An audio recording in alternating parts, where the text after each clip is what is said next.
Honorable Thomas Gambke, thank you for joining us here at the ICT and for your keynote speech. Me and my colleagues here would like to ask you some questions regarding some and thoughts and opinions on some salient issues. The first question is, what would be your definition of cultural diplomacy? And as you have a very international career, in which ways has it helped you earlier and how it's useful today in your profession as a parliament member? Well, hopefully you will agree that I just let you know cultural diplomacy from my perspective, which is basically as being a manager of an international company for a long time. I think it is the most important thing in terms of cultural diplomacy is actually to listen, to be able to listen. I worked quite some while in Asia, and I must say I have very, very good friends there. For instance, when I lived in Japan and I left after 2 years, it was kind of the people said, "Oh, he's more Japanese than German." And I said, "How can you say that? I don't speak any word." Well, a couple of words Japanese, but I don't speak the language. And I said, "Because you're listening." And actually, I think this is something cultural diplomacy has a lot to do with. Listen to people, try to understand them, and not give messages. Most of the people like to give messages, especially when they are in foreign countries. They are kind of unsecure situation, yeah, and kind of a natural reaction on that is apparently that people try to say, okay, I'm not as weak as I might be looked at, you know, and I think this is wrong. And so cultural diplomacy is a lot in being curious and listening, take that. Don't take everything for sure. Maybe somebody at his height, he wants to give you a picture more than in letting you know what he's really about. But as I said, to put it in one nutshell, cultural diplomacy is to learn to listen. I agree. In Japan, did that involve karaoke at all? No, not really. No? No, I tried to, but I must say I was more forced to do than I did that deliberately. Yeah. I liked kind of social events. So I remember when we had a big event that I was as a vice president.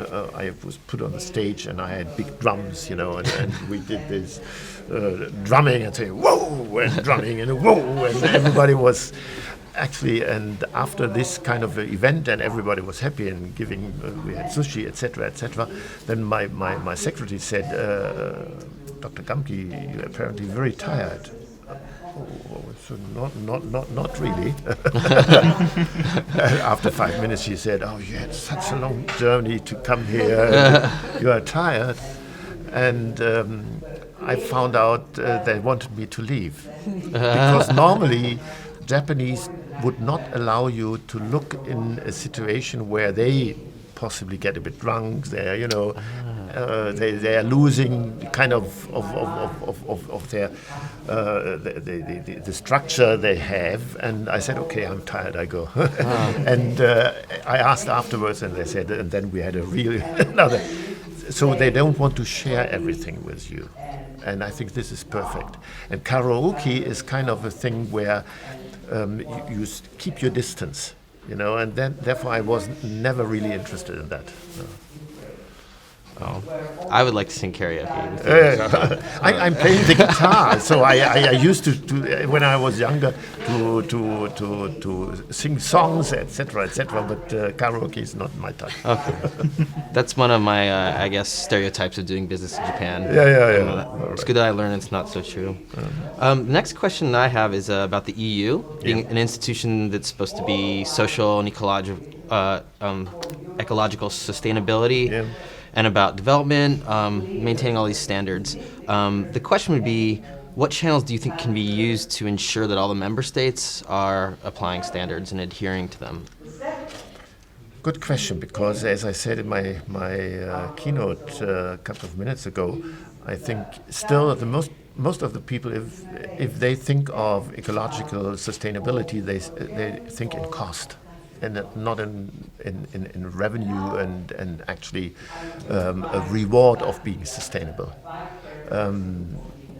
Therefore, I think it is still that they need good examples. I have put a couple of examples. The best, actually, I lost a bit in my keynote is I visited a company who is doing cleaning, professional cleaning for toilets, etc. You know, what is it? The towels. You know, and this laundry, professional laundry, doesn't use water. You would say, is it possible? A laundry with not using any water? They have completely a circulation of water because he found out he can take out all the detergents and whatever they need. They would not need any clean water anymore. I mean, once in a while, I guess. But a laundry without using water to have a complete recycle. He said, I reduced my cost and I'm using less money for fresh water than my competition. So I think most of the people think that kind of sustainability is costly, is expensive, and they don't, and most of the times because they have a very short perspective. You need sometimes 5 years, you need 10 years, you might even need 15 years to get to the stage where you have the return of your investment. But after 15 years, you have that. You know? And this is something I think which is definitely in a world where we seem to have the opposite in having shorter cycling times. And everybody believes if I cannot sell you the next smartphone within the next 4 weeks, you know, I am out of the business. And this kind of philosophy is wrong. And I think it will be difficult to convince others to do so. But as I said just a couple of minutes ago, I think the success of Germany should be some example to say, okay, we might follow them. Yeah, I think Germany's looked at very progressively, at least in America. We think of you as being somewhat ahead of us in the greening of the economy, for sure. Regarding Germany, in your opinion, is the German education system adapted to fit the social and ecological transformations of society as you stated them? And what should be done in order to improve it? The educational system in Germany you refer to. I think what is missing actually in Germany is kind of more closeness to real life, so to speak. What I'm missing, my children, when I lived in America, went to school in the U.S. And I think what I liked in the U.S. had been, how did they call it? They had a one day a week where they had been just out. They visited a shop. They visited what kind of field trips? Field trips. That's the word I was missing. Field trips. Yeah. And I think this is missing in Germany. Kind of be more open and not with the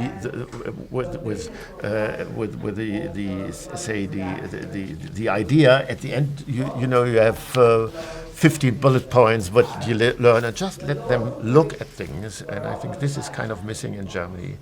Field trips is a very good word. I will try to remember. I would like to know what kind of ecological programs does the German government support on the level of local communities? And could you maybe tell us something about the e-forest project? The what? E-forest project. E-forest.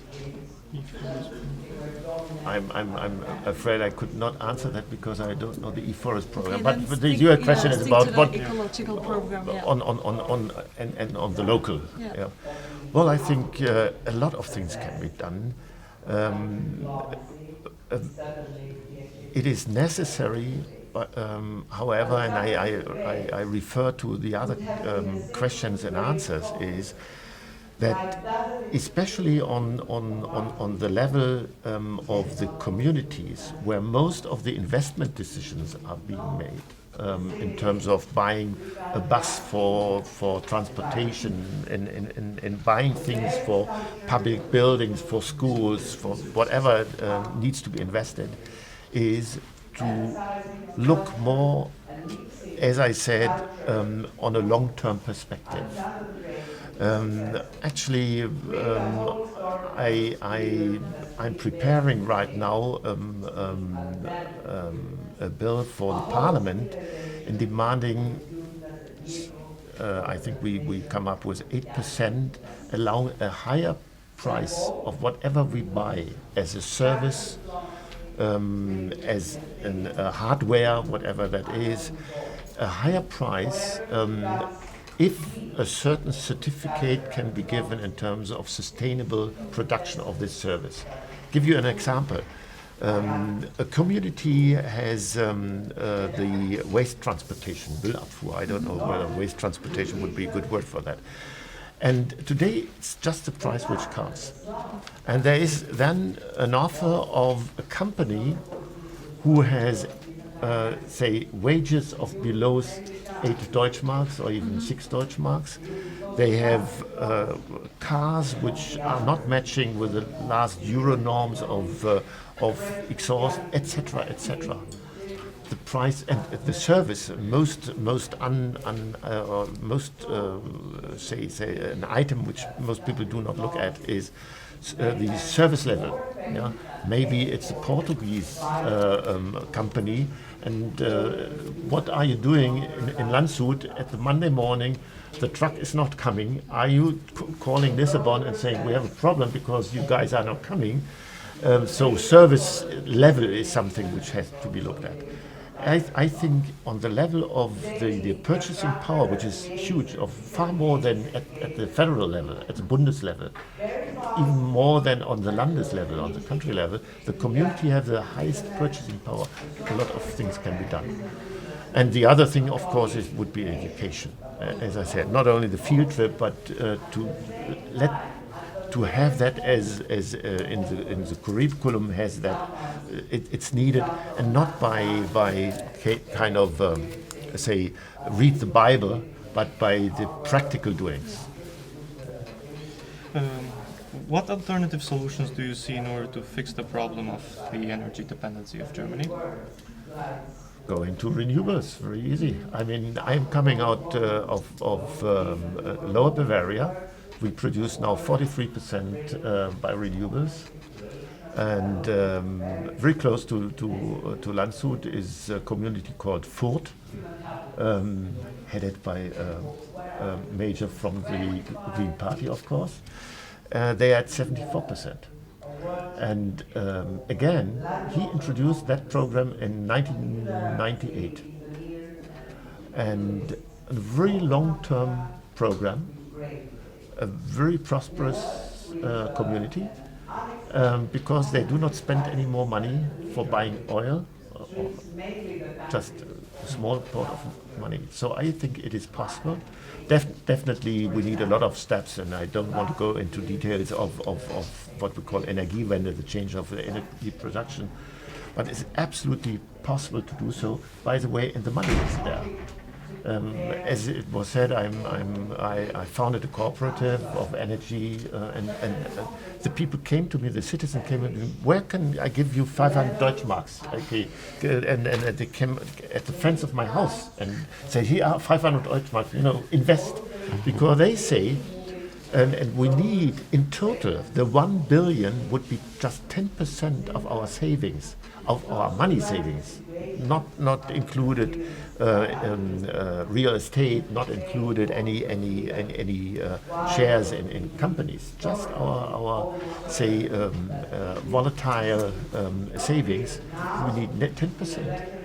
And the word is we better invest in our energy than in shares of funny companies where we never know whether we get our money back. And with the energy we do so. So I think the money is there. What we have to do it decentralized. Very important. I do not believe that 4 companies can control that. They can control their own profits, but not the Energiewende. do it decentralized, and then I think we can show. And look, just one last example. If you see Burghausen, you don't know Burghausen. Burghausen is a small town at the border to Austria. 18,000 inhabitants, very small. Yeah. It has the energy consumption of Frankfurt. Why? Why? Of Frankfurt. Why? Because they have a big chemistry. It's called the chemistry triangle. It's actually big companies like Wacker Chemie, who are doing all the photocells, are located there, and other Höchst and other companies are located there. So big energy consumption. And even this big energy consumption, they put together, or Munich did the same, and they said we want to change completely to sustainable energies, which definitely cannot produce nearby. They have to invest in an offshore wind park in the North Sea.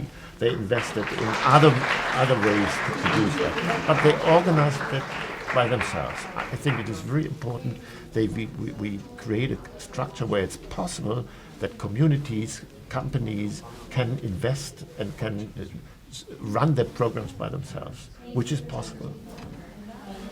Thank you for your time, sir. It was an honor having you here with us. It was a pleasure to be here. Thank you. Okay. Texture.